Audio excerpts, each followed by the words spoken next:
Last time they confiscated a smuggle goods. At the same time, it is also pirated. We want to come and have inspection with those goods so that we also can take out the pirated ones out of this. They say no.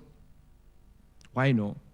Their duty is to stop smuggling, and then they seize those goods because those people were evading tax. So it means therefore that if these people go and pay the duty, it means these goods will be released to them to go and sell in the market. If we have an organization that is charged with that responsibility, then you would expect that they will do more to ensure that things coming in are things that are, authorized.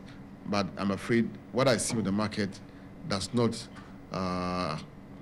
show that we are getting so much from the people who are manning our borders. There's still a lot to be done from that score.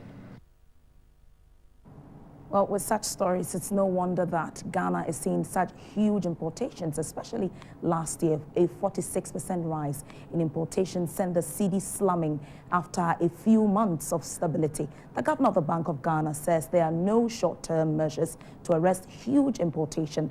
The $1.7 billion demand from the Bank of Ghana for importation is believed to have gone largely into consumer goods, which is killing the economy.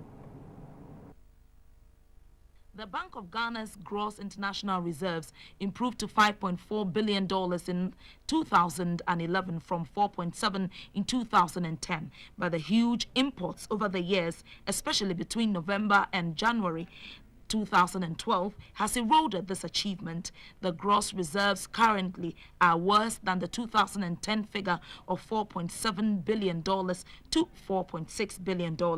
A resultant effect is that the cedi will continue to weaken against the dollar. Showing up export figures is the only way to arrest the fall in the cedi. We all are concerned about the depreciation of the cedi. And we have said that you cannot put policies in place until you have understood the underlying problem. Now, we don't know yet.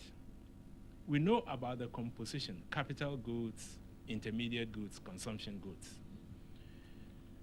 But we are now trying to find out whether these are for the oil industry, and therefore it's a one-time process, or whether this is for the manufacturing sector, which means that the manufacturing sector is getting ready to get into, so that there will be a growth in output in subsequent quarters and years.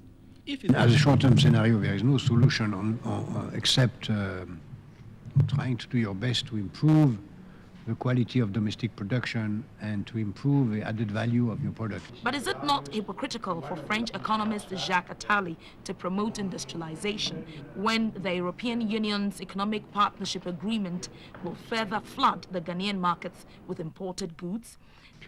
To create a company with all these women as a network and a company that will produce the shea butter and export it, that will be an example of what could be done to export this product even on the European market.